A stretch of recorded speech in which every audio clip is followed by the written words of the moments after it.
Hi everyone, welcome to my YouTube channel. ಇವತ್ತಿನ ಮುದ್ದು ಸೊಸೆ ಏನಾಗುತ್ತೆ ಅಂತ ನೋಡ್ಕೊಂಬರೋಣ ಬನ್ನಿ. ಈ ಕಡೆ ನೋಡಿದ್ರೆ ವಿದ್ಯಾ ಓದಿಗೋಸ್ಕರ ಮುಯಿ ಊಟ ಅಂತ ಆರಂಭ ಮಾಡ್ಕೊಂಡಿರ್ತಾಳೆ. ಇನ್ನೊಂದು ಕಡೆ ನೋಡಿದರೆ ವಿದ್ಯಾನ ಪ್ಲಾನ್ ಏನಾದರೂ ಮಾಡಿ ಉಲ್ಟಾ ಮಾಡಬೇಕು, ಅವಳು ಡಾಕ್ಟ್ರ್ ಓದಬಾರ್ದು ಅನ್ನೋ ಒಂದು ಕಾರಣಕ್ಕೆ ದೇವ್ರ ಮೇಲೆ ಹರಕೆ ಕಟ್ಕೊಂಡಿದ್ದೀನಿ ಅಂತ ಸುಳ್ಳು ಹೇಳ್ಬಿಟ್ಟು ಆಡನ್ನ ಬಲಿ ಕೊಡೋಣ ಅಂತ ದೇವ್ರ ಹತ್ರ ಬಂದಿರ್ತಾರೆ ಸಾವಿತ್ರಿ ಅವರು. ಅಲ್ಲಿನ ಊರಿನ ಗೌಡ್ರು ಕೇಳ್ತಾರೆ, ಅಲ್ಲ ಕಣವ, ಹರಕೆ ಕಟ್ಕೊಂಡ್ಮೇಲೆ ನೇಮನಿಷ್ಠೆಯಿಂದ ಪೂಜೆ ಮಾಡಿದೀಯಾ ತಾನೇ ಅಂತ ಕೇಳ್ತಾರೆ. ಸಾವಿತ್ರಿ ಅವ್ರು ಹೇಳ್ತಾರೆ, ಉಪವಾಸ ಇದ್ಕೊಂಡೆ ನಿಯಮದ ಪ್ರಕಾರ ಹರಕೆ ಕಟ್ಕೊಂಡಿನಿ ಅಂತ ಹೇಳ್ತಿರ್ತಾರೆ. ಊರಿನ ಗೌಡ್ರು ಹೇಳ್ತಾರೆ, ಹಂಗನ್ಮ್ಯಾಕೆ ಯಾಕೆ ಅನುಮತಿ ಕೊಡ್ತಾ ಇಲ್ಲ ದ್ಯಾವ್ರು, ಇದರಲ್ಲಿ ಏನೋ ತಪ್ಪಾಗಿರ್ಬೇಕಂತ ಅನಿಸ್ತದೆ ಅಂತ ಹೇಳ್ತಿರ್ಬೇಕಾದ್ರೆ ವಿನಂತಿ ಸಾವಿತ್ರಿ ಗಾಬರಿ ಆಗ್ತಾರೆ. ಆಗ ಚಿಕ್ಕೇಗೌಡರು ಹೇಳ್ತಾರೆ, ಅಲ್ಲ ಕಣ್ರಲ್ಲ, ಸುಮ್ಕೆ ಬಾಯಿಗೆ ಬಂದಂಗೆ ಮಾತಾಡೋಕೆ ಹೋಗ್ಬೇಡಿ, ನೋಡೋಣ ಇರಿ ಇನ್ನೊಂದ್ಸಲ ತೀರ್ಥ ಹಾಕ್ಸವ ಅಂತ ಹೇಳ್ತಾರೆ. ಪೂಜಾರಪ್ಪ ಇನ್ನೊಂದ್ಸಲ ಹಂಗೆ ಆಡಿನ ಮೇಲೆ ತೀರ್ಥ ಹಾಕಿ ಅಂತ ಚಿಕ್ಕೇಗೌಡರು ಹೇಳಿದಾಗ ಪೂಜಾರಪ್ಪ ಆಡಿನ ಮೇಲೆ ತೀರ್ಥವ ಹಾಕ್ತಾರೆ. ಆದರೆ ಆಡು ತಲೆ ಒದ್ರದೇ ಇಲ್ಲ. ಈ ಕಡೆ ನೋಡಿದ್ರೆ ಕ್ವಾಟ್ಲೆ ಅವರು ಅತಿಯಮ್ಮ ಅನ್ಕೊಂಡು ಬರ್ತಾರೆ. ಅದನ್ನು ನೋಡ್ಬಿಟ್ಟು ವಿದ್ಯೆ ಹೇಳ್ತಾರೆ, ಯಾಕೆ ಅಣ್ಣಯ್ಯ ಹಿಂಗೆ ಓಡ್ ಬರ್ತಾ ಇದೀಯಾ ಅಂತ ಕೇಳಿದಾಗ ಅತಿಯಮ್ಮ ಯಾರಿಗೆ ಮೋಸ ಮಾಡಿದ್ರು ಆ ದೇವ್ರಿಗೆ ಮೋಸ ಮಾಡೋಕ್ಕಾಗಕ್ಕಿಲ್ಲ, ಏನು ಹೇಳ್ತಾ ಇದೆಯಾ ಬಿಡಿಸಿ ಹೇಳು ಸ್ವಲ್ಪ ಅಂತ ಹೇಳ್ತಾರೆ ವಿದ್ಯಾ. ಅದೇ ಅತಿಯಮ್ಮ, ನಿಮ್ಮ ಮುಯಿ ಊಟನ ಹಾಳು ಮಾಡಬೇಕು ಅಂತ ಮರಿ ಕುಯ್ದು ಬಾಡೂಟ ಹಾಕ್ಸ್ಬೇಕು ಅಂತ ಹೇಳಿ ಬಂದಿದ್ರಲ್ಲ, ಅವ್ರಿಗೆ ದೇವರು ಅನುಮತಿ ಕೊಡ್ದೇನೆ ಆಡು ತಲೆ ಒದ್ರದಾನೆ ಸುಮ್ಕೆ ನಿಂತ್ಬಿಟ್ಟೈತಂತೆ ಅಂತ ಹೇಳ್ತಾರೆ ಕ್ವಾಟ್ಲೆ. ಹೆಂಗೋ ದೇವರು ಅವರಿಗೆ ಒಳ್ಳೆ ಪಾಠನೇ ಕಲಿಸ್ತಾ ಇದ್ದಾನಂತ ಹೇಳ್ತಾರೆ ಕ್ವಾಟ್ಲೆ. ಆಗ ವಿದ್ಯೆ ಹೇಳ್ತಾರೆ, ಅಯ್ಯಯ್ಯೋ ಹಂಗಾಗ್ಬಾರ್ದು ಕ್ವಾಟ್ಲೆ ಅಣ್ಣಯ್ಯ, ಹಿಂಗೇನಾದ್ರೂ ಆಗ್ಬಿಟ್ರೆ ಊರವ್ರ ಮುಂದೆ ಮಾವಯ್ಯನ ಮರ್ವಾದೆ ಹೋಗ್ಬಿಡ್ತದೆ. ಆಗ ಕ್ವಾಟ್ಲೆ ಹೇಳ್ತಾರೆ, ಸುಳ್ಳು ಸತ್ಯ ಅಂತ ತಿಳಿದೆ ಅವ್ರ ತಂಗಿ ಮಾತನ್ನ ಕೇಳ್ಕೊಂಡು ದೇವ್ರ ಮುಂದೆ ಬಂದು ನಿಂತ್ಕೊಳ್ಳೋ ಮುಂಚೆನೆ ಅವರು ಎಂಥವ್ರು ಅಂತ ಒಂದ್ಸಲ ಯೋಚನೆ ಮಾಡ್ಬೇಕಾಗಿತ್ತು ಅತಿಯಮ್ಮ. ಅಣ್ಣಯ್ಯ ಅವರು ಒಳ್ಳೆಯವರು, ಹಂಗಾಗಿ ಎಲ್ರು ಒಳ್ಳೆಯವರೇ ಅಂತ ನಂಬಿಡ್ತಾರೆ, ಅದಕ್ಕೆ ಇಂಥವ್ರು ಇಂಥ ಆಟಗಳನ್ನ ಆಡ್ತಾರೆ ಅಂತ ಕ್ವಾಟ್ಲೆ ಹೇಳ್ತಾರೆ. ಆಗ ವಿದ್ಯೆ ಹೇಳ್ತಾರೆ, ಆಟ ಆಡ್ತಾರೆ ಅಂತ ಹೇಳ್ಬಿಟ್ಟು ಒಳ್ಳೆಯವರು ತಲೆ ತಗ್ಸೋದು ಎಷ್ಟು ಸರಿ ಹೇಳಿ ಅಣ್ಣಯ್ಯ ಅಂತ ಹೇಳ್ತಾರೆ. ಅವ್ರು ಒಳ್ಳೆತನಕ್ಕೆ ಅವಮಾನ ಆಗುತ್ತಂತ ಗೊತ್ತಿದ್ರುವೆ ಹೆಂಗ್ ತಾನೇ ಸುಮ್ಕೆ ಇರಕ್ಕಾಗುತ್ತೆ ಹೇಳಿ. ದೇವ್ರೆ, ಅವ್ರು ಮಾಡಿರೋ ಕುತಂತ್ರಕ್ಕೆ ಮಾವನ ಮರ್ಯಾದೆ ಹೋಗ್ದಂಗೆ ನೀನೇ ಏನಾದರೂ ಮಾಡಿ ಕಾಪಾಡ್ಕೋಬೇಕು ಅಂತ ವಿದ್ಯಾ ದೇವ್ರ ಹತ್ರ ಬೇಡ್ಕೊಳ್ತಾರೆ. ಆಗ ಕ್ವಾಟ್ಲೆ ಹೇಳ್ತಾರೆ, ಅತಿಯಮ್ಮ ನಿಮ್ಮ ಒಳ್ಳೆ ಮನ್ಸಿಗಾದ್ರೂ ಆ ದೇವ್ರು ನಿಮ್ಮನ್ನ ಕೈ ಬಿಡಕ್ಕಿಲ್ಲ, ನೋಡ್ತಾ ಇರು ಅಂತ ಹೇಳ್ತಿದ್ದಂಗೆ ಆ ಕಡೆ ನೋಡ್ಬಿಟ್ಟು, ನೋಡಿ ಅತಿಯಮ್ಮ ನಿಜವಂತೆ, ಅಲ್ಲಿ ನೋಡಿ ಜನ ಬರ್ತವ್ರೆ ಅಂತ ಹೇಳ್ತಾರೆ ಕ್ವಾಟ್ಲೆ. ಅಲ್ಲಿ ಬಂದಿರೋ ಜನ ಹೇಳ್ತಾರೆ, ಏನಮ್ಮ ಇಲ್ಲೇ ತಾನೇ ಬಾಡೂಟ ಮಾಡೋ ವ್ಯವಸ್ಥೆ ಮಾಡಿರೋದು ಅಂತ ಕೇಳ್ತಾರೆ. ಆಗ ವಿದ್ಯೆ ಹೇಳ್ತಾರೆ, ಇಲ್ಲ ಇದು ಮುಯಿ ಊಟ ಆಗ್ತಾ ಇರೋ ಜಾಗ, ಬಾಡೂಟದ ಜಾಗ ಆ ಕಡೆಗಿದೆ ನೋಡಿ ಅಂತ ಹೇಳ್ತಾರೆ ವಿದ್ಯಾ. ಆಗ ಅಲ್ಲಿ ಬಂದಿರೋ ವ್ಯಕ್ತಿ ಹೇಳ್ತಾರೆ, ತಪ್ಪು ತಿಳ್ಕೊಬೇಡ ಕಣವ, ನಾವೆಲ್ಲರೂ ಬಾಡೂಟಕ್ಕೆ ಬಂದಿದ್ವಿ, ಪರವಾಗಿಲ್ಲ ನೀವು ಅಲ್ಲಿಗೆ ಹೋಗಿ ಅಂತ ವಿದ್ಯೆ ಹೇಳ್ತಾರೆ. ಆಗ ಅಲ್ಲಿ ಬಂದಿರೋ ಜನ ಬಾಡೂಟ ಎಲ್ಲಿ ನಡೆಯುತ್ತೋ ಆ ಜಾಗಕ್ಕೆ ಹೊರಡ್ತಾರೆ. ಹೋಗಿ ಎಲ್ಲಿಗೆ ಹೋಗಿದ್ದೀರಿ, ಇನ್ನೂ ದೇವ್ರು ಅನುಮತಿ ಕೊಡದನೆ ಮರಿನೇ ಕುಯ್ದಿಲ್ಲ, ಇನ್ನ ಬಾಡೂಟ ಎಲ್ಲ ಹಾಕ್ತಾರೋ ಅಂತ ಕ್ವಾಟ್ಲೆ ಹೇಳ್ತಾರೆ. ವಿದ್ಯೆ ಹೇಳ್ತಾರೆ, ಅಣ್ಣಯ್ಯ ಹಂಗೆಲ್ಲ ಹೇಳ್ಬೇಡಿ, ಅವ್ರಿಗೆಲ್ಲ ಎಲ್ಲಿ ಇಷ್ಟ ಬರ್ತದೋ ಅಲ್ಲಿಗೆ ಹೋಗ್ಲಿ ಬಿಡಿ. ಆಗ ರತ್ನವ್ರು ಹೇಳ್ತಾರೆ, ವಿದ್ಯಾ ಬಂದಿರೋ ಜನ ಎಲ್ಲ ಆ ಕಡೆಗೆ ಹೋಯ್ತಾರಂದ್ಮೇಲೆ ನಮ್ಮೂಟಕ್ಕೆ ಯಾರು ಬರಕಿಲ್ಲ ಅಂತ ಅನಿಸ್ತದೆ ಅಂತ ಹೇಳ್ತಾರೆ.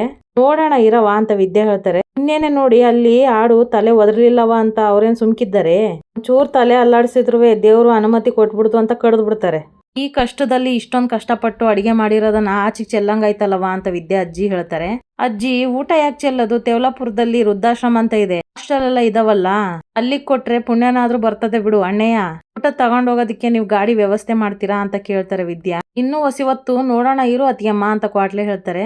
ಅಲ್ಲ ಅಣ್ಣಯ್ಯ, ಬರೋ ಜನ ಎಲ್ಲ ಬಾಡೂಟಕ್ಕೆ ಹೋಗ್ತಾ ಇದ್ದಾರೆ, ಅವ್ವ ಹೇಳ್ದಂಗೆ ಬಂದ್ ಜನಕ್ಕೆ ಊಟ ಆಗದೆ ಮಾವಯ್ಯ ಅವ್ರನ್ನೆಲ್ಲ ಹಂಗೆ ಕಳಿಸ್ಬಿಟ್ಟವ್ರೆ, ಅದಕ್ಕೆ ನೀವು ಕಾಯೋದ್ ಬೇಡ, ನೀವು ಹೋಗಿ ಅಂತ ವಿದ್ಯೆ ಹೇಳ್ತಾರೆ. ಈ ಕಡೆ ನೋಡಿದ್ರೆ ಆಡು ತಲೆ ಒದರ್ಲಿಲ್ಲ ಅಂತ ಎಲ್ಲ ಮೌನವಾಗಿ ನಿಂತಿರ್ಬೇಕಾದ್ರೆ ಅಲ್ಲಿ ಬಂದಿರೋ ಒಂದು ಅಜ್ಜ ಹೇಳ್ತಾರೆ, ಏನೋ ಮಹೇಶ ಇವ್ರು ಬಾಡೂಟ ಆಗ್ತಾರೋ ಇಲ್ವೋ ಅಂತ ಕೇಳ್ತಾರೆ. ಅದೇ ನನಗೆ ಗೊತ್ತಾಯ್ತಾ ಇಲ್ಲ, ಈ ಮರಿ ಬೇರೆ ತಲೆ ಒದರ್ತಾ ಇಲ್ವಲ್ಲ. ಆಗ ಪಂಚಾಯತಿ ಗೌಡ್ರು ಹೇಳ್ತಾರೆ, ಗೌಡ್ರೆ ನೀವೆಲ್ಲ ಇಷ್ಟೆಲ್ಲ ಬೇಡ್ಕೊಂತ ಇದ್ರು, ಹರಕೆ ಒಪ್ಸಕ್ ಹೋದ್ರು ಹರಕೆ ಒಪ್ಪಿಸ್ಕೊಂತ ಇಲ್ಲ ಅಂದ್ರೆ ಹರಕೆಲಿ ಏನೋ ದೋಷ ಆಯ್ತಂತ ಅನ್ಸುತ್ತೆ, ನಾವೆಷ್ಟೇ ದೊಡ್ಡವರಾದ್ರೂ ದೇವ್ರ ಮುಂದೆ ತಲೆ ಬಾಗಿಸ್ಲೇಬೇಕು, ಇವತ್ತು ಒಪ್ಪಿಸ್ಕೊಂತ ಇಲ್ಲ ಅಂದ್ರೆ ಚೆನ್ನಾಗಿ ಯೋಚನೆ ಮಾಡಿ, ಇದನ್ನೆಲ್ಲ ನೋಡ್ತಾ ಇದ್ರೆ ಇದ್ರಲ್ಲಿ ಏನೋ ದೈವ ದೋಷ ಆಗೈತಿ ಗೌಡ್ರೆ ಅಂತ ಹೇಳ್ತಾರೆ. ಅದಕ್ಕೆ ಬಲವಂತವಾಗಿ ಬಲಿ ಕೊಡೋದ್ ಬೇಡ, ಹಂಗೆ ಕೊಟ್ಬಿಟ್ರೆ ದೇವ್ರು ಕೂಡ ಒಪ್ಪಕ್ಕಿಲ್ಲ, ಯಾಕೆ ಅದರಿಂದ ನಿಮ್ ಕುಟುಂಬಕ್ಕೂ ಒಳ್ಳೇದಾಗಲ್ಲ ಗೌಡ್ರೆ, ಹೆಂಗೋ 6 ತಿಂಗಳ ಆದ ನಂತರ ದೇವಸ್ಥಾನದಲ್ಲಿ ಜಾತ್ರೆ ನಡೀತದಲ್ವೇ, ಆಗ ಅನುಮತಿ ಕೇಳಿ ಇದನ್ನ ಬಲಿ ಕೊಟ್ರಾಯ್ತು, ಅದಕ್ಕೆ ಈ ಮರಿನ ದೇವ್ರ ಹೆಸರಲ್ಲಿ ಬಿಟ್ಬಿಡಿ ಅಂತ ಪಂಚಾಯತಿ ಗೌಡ್ರು ಹೇಳ್ತಾರೆ. ಶಿವರಾಮೇಗೌಡರು ಹೇಳ್ತಾರೆ, ಪೂಜಾರಪ್ಪ ನೀವು ಇದಕ್ಕೇನು ಹೇಳ್ತೀರಾ ಅಂತ ಕೇಳಿದಾಗ ಪೂಜಾರಪ್ಪ ಹೇಳ್ತಾರೆ, ಅವ್ರು ಏನ್ ಹೇಳ್ತಾರೋ ಹಾಗೆ ಮಾಡಿ, ಅವ್ರು ಹೇಳ್ತಾ ಇರೋದು ಸರಿಯಾಗಿ ಇದೆ ಅಂತ ಹೇಳ್ತಾರೆ ಪೂಜಾರಪ್ಪ. ನೀವುಗಳು ಹೇಳ್ದಂಗೆ ದೇವ್ರ ವಿರುದ್ಧ ನಾವು ಹೋಗೋದ್ ಬೇಡ, ಆ ದೇವ್ರು ಯಾವಾಗ ಅನುಮತಿ ಕೊಡುತ್ತೋ ಆಗ್ಲೇ ಈ ಬಲಿನ ಒಪ್ಸೋಣ ಅಂತ ಶಿವರಾಮೇಗೌಡರು ಹೇಳ್ತಾರೆ. ಸರಿಯಪ್ಪ ನೀನು ಆಡ್ನ ಕರ್ಕೊಂಡು ಹೋಗುವಂತ ಗೋವಿಂದ ಅವ್ರು ಹೇಳ್ತಾರೆ. ಈ ಕಡೆ ನೋಡಿರೋ ಬಂದಿರೋ ಅಜ್ಜ ಹೇಳ್ತಾರೆ, ಬಾಡೂಟ ಮಾಡ್ಬೇಕಂತ ಟ್ಯಾಕ್ಟ್ರಿ ಬೇಡ ಮಾಡ್ಕೊ ಬಂದ್ವಲ್ವೋ, ಇವಾಗ ನೋಡಿದ್ರೆ ಹೊಟ್ಟೆಗೆ ತಣ್ಣೀರ್ ಬಟ್ಟೆನೆ ಕತ್ತಿ ಕಂಡ್ಲ ಅಂತ ಹೇಳ್ತಾರೆ. ನನಗೂ ಹಂಗೆ ಅನಿಸ್ತಾ ಇದೆ, ನಡಿ ಏನ್ ಮಾಡಕ್ಕಾಯ್ತದೆ, ಮನೆಗೆ ಹೋಗೋಣ ಅಂತ ಮಹೇಶ್ ಅವ್ರು ಹೇಳ್ತಾರೆ. ಶಿವರಾಮೇಗೌಡರು ಹೇಳ್ತಾರೆ, ಸಾವಿತ್ರಿ ಈಗ ನಿಜವಾಗ್ಲೂ ಹೇಳು, ನೀನು ಹರಕೆ ಕಟ್ಕೊಂಡಿದ್ದು ನಿಜಾನ ಸುಳ್ಳ ಅಂತ ಕೇಳ್ತಾರೆ. ಏನಣ್ಣ ಇಂಥ ಮಾತು ಕೇಳ್ಬಿಟ್ಟೆ, ದೇವ್ರ ಮುಂದೆ ನಿಂತ್ಕೊಂಡು ಯಾರಾದ್ರೂ ಸುಳ್ಳು ಹೇಳ್ತಾರೆ, ದೇವ್ರ ಅನುಮತಿ ಕೊಡದೆ ಇರೋದಕ್ಕೆ ನಾನೇನ್ ಮಾಡ್ಲಿ ಅಂತ ಸಾವಿತ್ರಿ ಹೇಳ್ತಾ ಇರ್ಬೇಕಾದ್ರೆ ಶಿವರಾಮೇಗೌಡರಿಗೆ ಕೋಪ ಬಂದ್ಬಿಟ್ಟು ಹೇಳ್ತಾರೆ, ಸಾವಿತ್ರಿ. ಆಗ ಭದ್ರಾ ಅಜ್ಜಿ ಹೇಳ್ತಾರೆ, ಶಿವರಾಮ ಬಿಟ್ಬಿಡು, ಊರವ್ರ ಮುಂದೆ ಇದನ್ನೆಲ್ಲ ಮಾತಾಡೋದು ಬೇಡ. ಈ ಕಡೆ ಮೋಹನ್ ಅವ್ರು ಹೇಳ್ತಾರೆ, ರೀ ಅಟ್ಟಿ ಸೊಸೆ ಬಸ್ರಿ ಇರ್ಬೇಕಾದ್ರೆ ಬಲಿ ಕೊಡೋದು ಬೇಡ ಅಂತ ದೇವ್ರು ಅನುಮತಿ ಕೊಡ್ತಾ ಇಲ್ಲ ಅನ್ನಿಸ್ತದೆ ಅಂತ ಹೇಳ್ತಾರೆ. ಆಮೇಲೆ ನೋಡ್ಕೊಳ್ಳೋಣ ಬಿಡಿ ಅನ್ನುವಷ್ಟರಲ್ಲಿ ಸಾವಿತ್ರಿ ಅವ್ರು ಹೇಳ್ತಾರೆ, ಆಹಾ ಅವಳ ಪರವಾಗಿ ಮಾತಾಡೋದಕ್ಕೆ ಅವಕಾಶ ಸಿಕ್ಕರು ಸಾಕು, ಮಾತಾಡೋದಕ್ಕೆ ಕಾಯ್ತಾ ಇರ್ತೀಯ ಅಲ್ವಾ ಅತಿಯೇ, ಅವಳೆ ಸೀಮೆ ಸೊಸೆ ಅಷ್ಟಕ್ಕೂ ದಿಟ್ಟವಾಗಿ ಬಸ್ರಿ ಆಗಿದ್ದಾಳೋ ಇಲ್ವೋ ಅದೇ ಗೊತ್ತಿಲ್ಲ ಅಂತ ಸಾವಿತ್ರಿ ಹೇಳ್ತಾರೆ. ಶಿವರಾಮೇಗೌಡರಿಗೆ ಕೋಪ ಬಂದ್ಬಿಟ್ಟು ಹೇಳ್ತಾರೆ, ಸಾವಿತ್ರಿ ಇನ್ ಮಾಡಿರೋ ಅವಾಂತರನೇ ಸಾಕು, ಇನ್ನೇನೋ ಬೇರೆ ಮಾತಾಡಿ ಇಲ್ಲಿ ಕ್ಯಾತೆ ತೆಗಿಬೇಡ, ಸುಮ್ಕೆ ನಿಂತ್ಕೋಬೇಕು ಅಂತ ಹೇಳ್ತಾರೆ. ಗೋವಿಂದ ಇದಕ್ಕೇನ ಮಾಡೋದು ಅಂತ ಶಿವರಾಮೇಗೌಡರು ಕೇಳಿದಾಗ ಗೋವಿಂದ ಅವ್ರು ಹೇಳ್ತಾರೆ, ಅಣ್ಣ ಊರಿನ ಮುಖಂಡರು ಎಲ್ರು ಬಂದಿದ್ದಾರೆ, ನಿನ್ ಜೊತೆನೂ ಒಸಿ ಮಾತಾಡ್ಬೇಕಾಗಿತ್ತು ಅಂತ ಹೇಳ್ತಾರೆ. ಚಿತ್ರ ಹೇಳ್ತಾರೆ, ಅವ್ವ ಏನಕ್ಕೆ ಕರ್ಕೊಂಡು ಹೋಗಿರ್ಬೋದು ಅವ್ವ ದೊಡ್ಡಪ್ಪನ ಅಂತ ಕೇಳ್ತಾರೆ. ಇನ್ನೇನು ನಿಮ್ಮಪ್ಪ ರಾಜಕೀಯ ಮಧ್ಯವರ್ತಿ ತರ ಕೊಟ್ಟು ಸಮಾಧಾನ ಮಾಡೋದಕ್ಕೆ ಕರ್ಕೊಂಡು ಹೋಗಿರ್ತಾರೆ ಅಂತ ಹೇಳ್ತಾರೆ ಈಶ್ವರಿ. ಈ ಕಡೆ ನೋಡಿದ್ರೆ ಊರಿನ ಗೌಡ್ರು ಹಾಗೆ ಚಿಕ್ಕೇಗೌಡರು ಎಲ್ಲ ಒಂದ್ ಕಡೆ ಸೇರಿರ್ತಾರೆ. ಗೋವಿಂದ ಅವ್ರು ಹೇಳ್ತಾರೆ, ಚಿಕ್ಕಪ್ಪ ಊರಿನ ಜನ ಎಲ್ಲ ಬಾಡೂಟಗಂತ ಬಂದಿದ್ರು, ಅವ್ರು ಹಸ್ಕೊಂಡು ಹೋಗೋದು ಬೇಡ, ಅದಕ್ಕೆ ಅವ್ರಿಗೆಲ್ಲ ಊಟಕ್ಕೆ ವ್ಯವಸ್ಥೆ ಮಾಡಿ ಅವರೆಲ್ಲ ಊಟ ಮಾಡ್ಕೊಂಡು ಹೋಗ್ಲಿ ಅಂತ ಹೇಳ್ತಾರೆ ಗೋವಿಂದ ಅವರು. ಆಗ ಊರಿನ ಪಂಚಾಯತಿ ಗೌಡ್ರು ಹೇಳ್ತಾರೆ, ಗೌಡ್ರೆ ನೀವೇನು ಜನಕ್ಕೆ ಹೊಸ್ದಾಗ್ ಊಟ ಹಾಕ್ತಾ ಇದ್ದೀರಾ, ಜನರು ನಿಮ್ ಬಗ್ಗೆ ತಪ್ಪು ತಿಳ್ಕೊಳಲ್ಲ, ನೀವು ಅದ್ರ ಯೋಚನೆ ಬಿಟ್ಬಿಟ್ಟು ನಡೀರಿ ಅಂತ ಹೇಳ್ತಾರೆ. ತಪ್ಪು ತಿಳ್ಕೊ ಪ್ರಶ್ನೆ ಇಲ್ಲ, ಯಾಕಂದ್ರೆ ಬಂದಿರೋ ಜನ ಹಸ್ಕೊಂಡು ಹೋಗೋದ್ ಬೇಡ ಅಂತ ಶಿವರಾಮೇಗೌಡರು ಹೇಳಿದಾಗ ಗೌಡ್ರು ಹೇಳ್ತಾರೆ, ನೋಡಿ ಗೌಡ್ರೆ ಬಂದಿರೋ ಜನ ಹಸ್ಕೊಂಡು ಹೋಗ್ದಂಗೆ ಅದಕ್ಕೆ ಏನ್ ಬೇಕೋ ವ್ಯವಸ್ಥೆ ನಾವು ಮಾಡ್ತೀವಿ, ನೀವು ಬೇಸರ ಮಾಡ್ಕೋಬೇಡಿ, ನಿಶ್ಚಿಂತ ಹೊರಡಿ ಅಂತ ಹೇಳ್ತಾರೆ. ಆಗ ಗೋವಿಂದ ಅವರು ಊಟದ ಖರ್ಚಿಗೆ ಅಂತ ಸ್ವಲ್ಪ ಹಣನ ಕೊಡ್ತಾರೆ ಚಿಕ್ಕೇಗೌಡ್ರ ಕೈಗೆ. ಏನ್ ಗೌಡ್ರೆ ಇದನ್ನೆಲ್ಲ ಕೊಟ್ಬಿಟ್ಟು ನಮ್ಮನ್ನ ಸಣ್ಣವರನ್ನಾಗಿ ಮಾಡ್ಬಿಡ್ತಿರಲ್ಲ, ನೋಡಿ ಇಲ್ಲಿ ಬಂದಿರೋರ್ಗೆಲ್ಲ ಹೊಟ್ಟೆ ತುಂಬಾ ಊಟ ಹಾಕಿ ಕಳ್ಸೋ ಜವಾಬ್ದಾರಿ ನಮ್ದು, ಇಲ್ಲೇ ಇದ್ರೆ ನಿಮ್ ನೋವು ಜಾಸ್ತಿ ಆಗುತ್ತೆ, ನಿಮ್ ಮನೆಯವ್ರನ್ನೆಲ್ಲ ಕರ್ಕೊಂಡು ನೀವು ಹೊರಡಿ ಅಂತ ಹೇಳ್ತಾರೆ ಪಂಚಾಯತಿ ಗೌಡ್ರು. ಶಿವರಾಮ ನೀವೆಲ್ಲ ಅಟ್ಟಿಗೆ ನಡೀರಿ, ಜನನೆಲ್ಲ ಕಳಿಸ್ಬಿಟ್ಟು ನಾನು ಮನೆಗೆ ಬರ್ತೀನಿ ಅಂತ ಚಿಕ್ಕೇಗೌಡ್ರು ಹೇಳ್ತಾರೆ. ಇಲ್ಲ ಚಿಕ್ಕಪ್ಪ ನಾನು ನೇರ ಊರಿಗೆ ಹೋಗ್ತೀನಿ, ನನಗೆ ಇಲ್ಲಿ ಇರಕ್ಕೆ ಆಯ್ತಾ ಇಲ್ಲ ಅಂತ ಶಿವರಾಮೇಗೌಡರು ಹೇಳಿದಾಗ, ತುಂಬ ದಿವಸ ಆದಮೇಲೆ ನೀನು ಊರಿಗೆ ಬಂದಿದ್ಯಾ, ಅಟ್ಟಿಯವ್ರನ್ನೆಲ್ಲ ಕರ್ಕೊಂಡು ನೀನು ಮನೆಗೆ ನಡಿ, ನಾನು ಬರ್ತೀನಿ, ಇಲ್ಲಿ ಏನು ವ್ಯವಸ್ಥೆ ಬೇಕೋ ಅದು ಮಾಡ್ಬಿಟ್ಟು ಬರ್ತೀನಿ ಅಂತ ಚಿಕ್ಕೇಗೌಡರು ಹೇಳ್ತಾರೆ.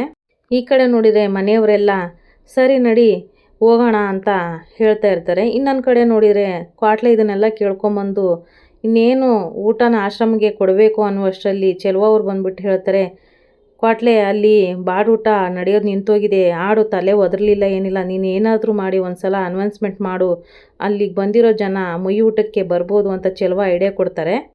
ಇದನ್ನು ಕೇಳ್ಕೊಂಡ ಕ್ವಾಟ್ಲೆ, ಹೌದಲ್ವಾ ಚೆಲುವಣ್ಣ ನೀನು ಹೇಳ್ತಾ ಇರೋದು ಸರಿ, ಒಂದ್ಸಲ ನಾನು ಅವ್ರಿಗೆ ಅನೌನ್ಸ್ಮೆಂಟಲ್ಲಿ ಕೂಗ್ಬಿಡ್ತೀನಿ ಇರು ಅಂತ ಹೇಳಿ ಹೋಗಿ, ಮಹಾಜನಗಳೇ ಅಲ್ಲಿ ಬಾಡೂಟ ಇಲ್ಲ ಅಂದರೆ ಏನಾಯಿತು, ಇಲ್ಲಿ ಮುಯಿ ಊಟಕ್ಕೆ ಬನ್ನಿ, ಯಾಕಂದರೆ ನಿಮ್ಮ ಊರಿನ ಹೆಣ್ಮಗಳು ಡಾಕ್ಟ್ರು ಓದೋ ಕನಸಿಟ್ಕೊಂಡಿದ್ದಾಳೆ, ಅವಳಿಗೆ ಹೆಲ್ಪ್ ಮಾಡಿ ಅಂತ ಮೈಕಲ್ಲಿ ಹೇಳ್ತಾರೆ. ಅದನ್ನು ಕೇಳಿಸ್ಕೊಂಡ ಜನ, ಹೌದಲ್ವಾ ಇಲ್ಲಿ ಬಾಡೂಟ ಇಲ್ಲ ಅಂದರೆ ಏನಾಯಿತು, ಅಲ್ಲಿ ನಮ್ಮ ಮನೆ ಮಗಳು ಓದೋಕ್ಕೆ ಅಂತ ಇಷ್ಟೆಲ್ಲ ಕಷ್ಟಪಡ್ತಾ ಇದ್ದಾಳೆ, ಹೋಗಿ ನಮ್ಮ ಕೈಲಾದಷ್ಟು ಸಹಾಯ ನಾವು ಮಾಡೋಣ ಅಂತ ಊರಿನ ಜನ ಎಲ್ಲ ಮಾತಾಡಿಕೊಂಡು ವಿದ್ಯಾ ಹಾಗೆ ಮನೆಯವರೆಲ್ಲ ಸೇರಿ ಅಡುಗೆ ಮಾಡಿರೋ ಸ್ಥಳಕ್ಕೆ ಜನ ಎಲ್ಲ ಬರ್ತಾರೆ.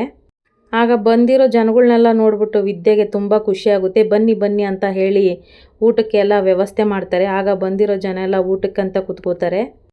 ಕ್ವಾಟ್ಲೆಯವರು ಹಾಗೆ ರತ್ನ ಅವರು ಎಲ್ಲರೂ ಸೇರಿ ಊಟನ ಬಡಿಸ್ತಾರೆ. ಆಗ ಅಲ್ಲಿ ಬಂದಿರೋ ಒಂದು ಅಜ್ಜ ಹೇಳ್ತಾರೆ, ಆಹಾ ಇಂಥ ಊಟನ ಯಾಕೆ ಮಿಸ್ ಮಾಡ್ಕೋಬೇಕು, ಪುಣ್ಯ ಮಾಡಿದ್ವಿ ನಾವು ಇಂಥ ಊಟ ಮಾಡೋದಕ್ಕೆ, ಸರಿ ಎಲ್ಲರೂ ಎಷ್ಟಾಗುತ್ತೋ ಅಷ್ಟು ನಿಮ್ಮ ಕೈಲಾದಷ್ಟು ಸಹಾಯ ಮಾಡಿ ಊಟ ಮಾಡಿ ಅಂತ ಹೇಳ್ತಾರೆ. ಹಾಗೆ ಪಂಕ್ತಿಯಲ್ಲಿ ಕುಂತಿರೋ ಒಬ್ಬ ವ್ಯಕ್ತಿ ಹಾಗೆ ಹೋಗ್ತಾ ಇರಬೇಕಾದ್ರೆ, ಅಯ್ಯೋ ಊಟಕ್ಕಂತಲೇ ಬಂದಿದ್ಯಾ, ನಿನ್ನ ಕೈಲಾದಷ್ಟು ಸಹಾಯ ಮಾಡು, ಹಾಗೆ ಹೋಗ್ಬೇಡ, ಎಲ್ಲೋ ಎಷ್ಟೋ ಖರ್ಚು ಮಾಡ್ತೀವಿ ಅಂತ ಆ ವ್ಯಕ್ತಿ ಹೇಳ್ತಿದ್ದ ಹಾಗೆ ಸರಿ ಅಂತ ಅಂದ್ಬಿಟ್ಟು ಎಲ್ಲರೂ ಊಟ ಮಾಡಿದ ತಕ್ಷಣನೇ ಬಾಳೆ ಎಲೆ ಕಡೆಗೆ ಅವ್ರ ಕೈಯಲ್ಲಿ ಎಷ್ಟೆಷ್ಟಾಗುತ್ತೋ ಅಷ್ಟು ಅಮೌಂಟ್ ಎಲ್ಲ ಬಾಳೆ ಎಲೆ ಕಡೆಗೆ ಇಡ್ತಾರೆ. ಈ ಕಡೆ ನೋಡಿದರೆ ಭದ್ರಾ ಅಜ್ಜಿ ಹೊರಗಡೆ ಅಂತ ಬರ್ತಾರೆ. ಇನ್ನೊಂದು ಕಡೆ ನೋಡಿದರೆ ಮೋಹನ ಹಾಗೆ ಚಂಪಾ ಅವ್ರು ಮಾತಾಡ್ಕೊಂಡು ಕೂತಿರ್ತಾರೆ. ಎಷ್ಟೊಂದು ಶೆಕೆ ಅಲ್ವಾ ಇಲ್ಲಿ, ಏನು ಮಾಡೋದು ಅರ್ಥನೇ ಆಗ್ತಾಯಿಲ್ಲ ಅಂತ ಹೇಳ್ಬೇಕಾದ್ರೆ ಭದ್ರಾ ಅಜ್ಜಿ ಬಂದ್ಬಿಟ್ಟು ಹೇಳ್ತಾರೆ, ಏನೇ ಚಂಪಾ ಇಷ್ಟೊತ್ತಿಗೆ ಏನಾದರೂ ಮುಯಿ ಊಟ ಮುಗ್ದಿರ್ಬೋದಲ್ಲ ಅಂತ ಕೇಳಿದಾಗ ಚಂಪಾ ಅವ್ರು ಹೇಳ್ತಾರೆ, ಅಯ್ಯೋ ಅಜ್ಜಿ ಈಗೆಲ್ಲಿ ಮುಗಿಯುತ್ತೆ, ಇನ್ನೂ ಜನ ಹೋಗೋದು ಬರೋದು ಮಾಡ್ತಾ ಇರ್ತಾರೆ, ಇಷ್ಟು ಬೇಗ ಮುಗ್ದಿರಲ್ಲ ಅಂತ ಹೇಳಿದಾಗ ಭದ್ರಾ ಅಜ್ಜಿ ಹೇಳ್ತಾರೆ, ಸರಿ ನಾವು ಹೋಗ್ಬಿಟ್ಟು ಬರವ ನಡಿ ಅಂತ ಹೇಳಿದಾಗ ಮೋಹನ್ ಅವರಿಗೆ ಗಾಬರಿ ಆಗ್ಬಿಡುತ್ತೆ. ಏನತ್ತೆ ನೀವು ಹಿಂಗೆ ಹೇಳ್ತಾ ಇದ್ದೀರಾ, ಇವ್ರಿಗೇನಾದರೂ ಗೊತ್ತಾತಂದರೆ ಸುಮ್ಮನೆ ಬಿಡ್ತಾರಾ, ನೀವು ಕೋಪಕ್ಕೆ ಗುರಿ ಆಗ್ತೀರಾ ಅಂತ ಮೋಹನ್ ಅವ್ರು ಹೇಳ್ತಾರೆ. ಹಂಗೇನೂ ಆಗಲ್ಲ ಕಣಂತೆ, ನಡಿ ಹೋಗಿ ನಾವು ಮುಯಿ ಊಟ ಮಾಡ್ಕೊಂಬರೋಣ, ಸೆರಗು ಮುಚ್ಕೊಂಡು ಹೋಗೋಣ ಅಂತ ಹೇಳ್ತಾರೆ ಭದ್ರಾ ಅಜ್ಜಿ. ಅಯ್ಯೋ ಅತ್ತೆ, ಹೆಂಗತ್ತೆ ಮನೆಗೆಲ್ಲ ಗೊತ್ತಾದರೆ ಸುಮ್ಮನೆ ಬಿಟ್ಟಾರಾ ಅಂತ ಮತ್ತೆ ಮೋಹನ್ ಅವ್ರು ಕೇಳಿದಾಗ, ಅಯ್ಯೋ ಇದೇನೇ ಹಿಂಗಾಡ್ತಾ ಇದೆಯಾ, ನಾನೇನು ಯುದ್ಧ ಮಾಡೋಣ ಅಂತ ಹೇಳಿದ್ನಾ, ಊಟ ಮಾಡ್ಕೊಂಬರೋಣ ನಡಿ ಅಂತ ಹೇಳಿದೆ, ಊಟ ಮಾಡ್ಕೊಂಬಿಟ್ಟು ಬರೋಣ, ಏನಿಲ್ಲ ಸೆರಗಿ ಹಿಂಗೆ ಹೊಚ್ಕೊಳ್ಳೋಣ ಹೋಗೋಣ ಅಂತ ಭದ್ರಾ ಅಜ್ಜಿ ಹೇಳ್ತಾರೆ. ಆಗ ಚಂಪಾ ಹಾಗೆ ಮೋಹನ್ ಅವರು ಮತ್ತು ಭದ್ರಾ ಅಜ್ಜಿ ಸೆರಗನ್ನ ಹೊತ್ಕೊಂಡ್ಬಿಟ್ಟು ವಿದ್ಯೆ ಅಡುಗೆ ಮಾಡಿರೋ ಸ್ಥಳಕ್ಕೆ ಊಟ ಮಾಡೋಣ ಅಂತ ಅಲ್ಲಿಗೆ ಹೊರಡ್ತಾರೆ. ಈ ಕಡೆ ನೋಡಿರೋ ಬಂದಿರೋ ಅಜ್ಜ ಈ ನುಗ್ಗೆಕಾಯಿನೇ ನಲ್ಲಿ ಮೂಳೆ ಅಂದ್ಕೊಂಡು ತಿನ್ಕೊಂಡು ಹೋಗೋಣ ಅಂತ ಅಂದ್ಬಿಟ್ಟು ತೃಪ್ತಿಯಾಗಿ ಊಟ ಮಾಡಿ ತಮ್ಮ ಕೈಲಾದಷ್ಟು ಹಣಗಳನ್ನ ಇಟ್ಬಿಟ್ಟು ಅಲ್ಲಿಂದ ಹೊರಡ್ತಾರೆ. ಇದನ್ನು ನೋಡ್ದ ವಿದ್ಯೆಗೆ ಖುಷಿ ಆಗುತ್ತೆ. ಹಾಗೆ ಅವ್ರು ತಿಂದಿರೋ ಎಲೆಗಳನ್ನು ಎತ್ತುತ್ತಾ ಅವ್ರು ಇಟ್ಟಿರೋ ಹಣನ ತೊಗೊಂಡು ಕೈಯಲ್ಲಿ ಹಿಡ್ಕೊಂಡು ಆನಂದ ಪಡ್ತಾ ಇರ್ತಾರೆ. ವಿದ್ಯೆ ತುಂಬ ಖುಷಿ ಪಡ್ತಾ ಇರ್ತಾರೆ, ಹೇಗೋ ಓದಿಗಾಯಿತು ಅಂತ ಎಲ್ಲರೂ ಸಂತಸ ಪಡ್ತಾ ಇರ್ತಾರೆ. ಇಲ್ಲಿಗೆ ಈ ಸಂಚಿಕೆ ಮುಗಿಯುತ್ತೆ. ಯಾರೆಲ್ಲ ನನ್ನ ಚಾನಲ್ ನೋಡ್ತಾ ಇದ್ರು ದಯವಿಟ್ಟು ಸಬ್ಸ್ಕ್ರೈಬ್ ಮಾಡ್ಕೊಳ್ಳಿ, ಹಾಗೆ ಒಂದು ಲೈಕು ಶೇರು ಮಾಡಿ. ವಿಡಿಯೋ ನೋಡಿದ್ದಕ್ಕಾಗಿ ಧನ್ಯವಾದಗಳು.